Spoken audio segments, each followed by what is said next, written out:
They're already applauding.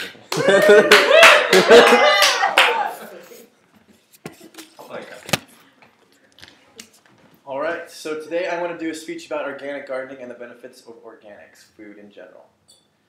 Our nation has been subjected to harmful foods and their growing procedures for far too long.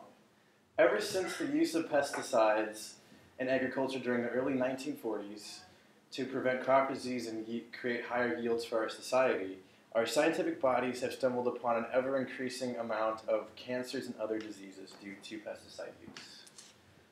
Ecosystems are failing due to runoff into our streams, and our atmosphere is diminishing in part of the carbon dioxide output from the production of these pesticides. Organic foods are a positive variable in helping to establish a cleaner environment, better health among our population, and beneficial to our local economies. Organic food demand, and in turn supply, would help to positively influence our unparalleled planet in a plethora of ways. Synthetic fertilizers often undergo an end cycle of runoff where it slowly seeps into groundwater and eventually reaches larger bodies of water. There is an estimated 22,000 square kilometers of dead zone at the river delta next to the Gulf of Mexico due to fertilizer runoff. This process of runoff also leads to algal blooms caused by excessive nutrients in the water, according to the Rodale Institute. These algal blooms decrease dissolved oxygen and lead to death of aquatic life forms, causing detriment to local ecosystems. Many animals are succumbed to eating these tainted plants as well as drinking from the poisoned waters, and in many cases end up genetically altered themselves from this. A key way to successful organic gardening requires the use of humus, or compost.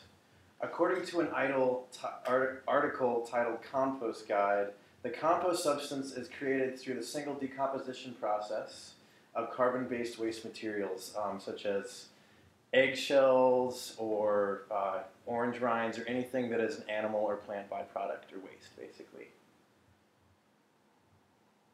Coffee grinds as well.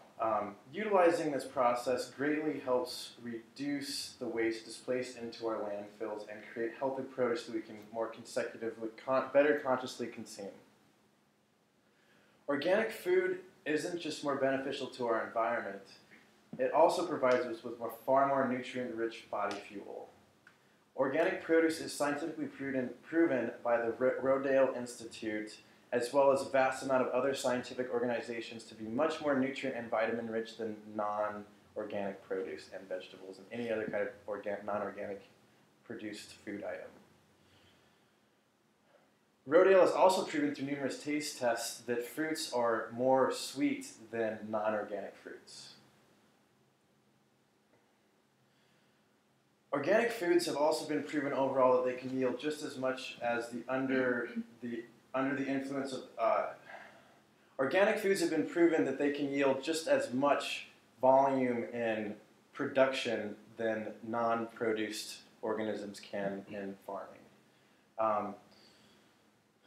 DDT, or dichloryl diphenyltriachlorothiazide, is a pesticide commonly used around the world as early as the late 1950s and is proven to be fat soluble, meaning that it is not easily burned from fat and not easily it's not easily to metabolize in the body as other fats.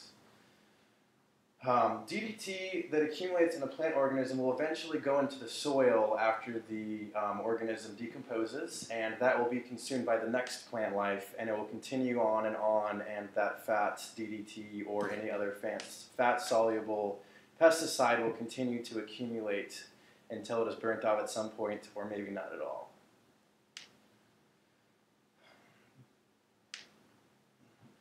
This leads to a vicious cycle of never-ending accumulation of DDT, or plant fat-soluble pesticides. The cycle also occurs in humans. We continue to consume these DDT-ridden foods like the plants themselves or the animals that consume the plants, which would have more of an accumulation of eating this.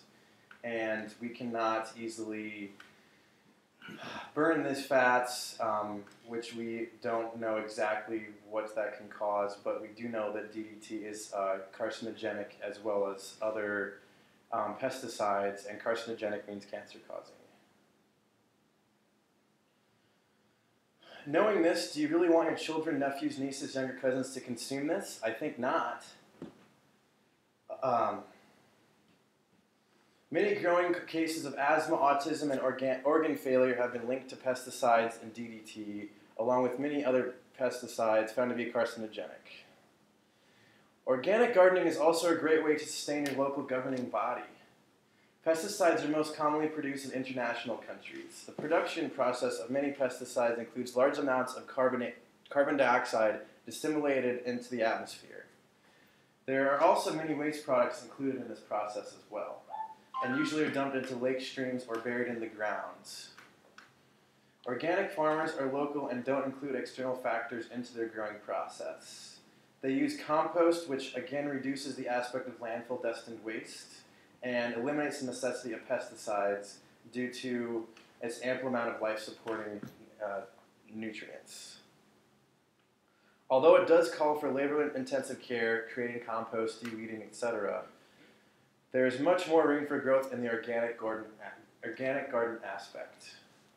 According to the organic-oriented article, Alan Green suggests there are approximately 10,000 certified organic farmers today compared to, I believe it was 3,000 in 1994.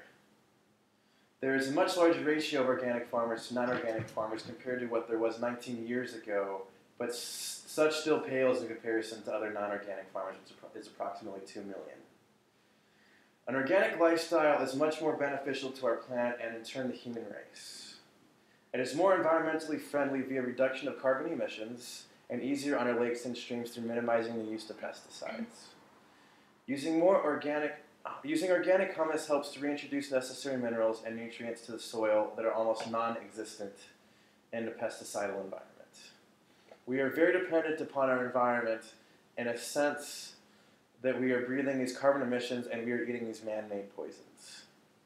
Our economy is also at threat due to many external factors. We can help to stop this by investing more into organics and in turn eliminating our pooling of money into internally produced pesticides.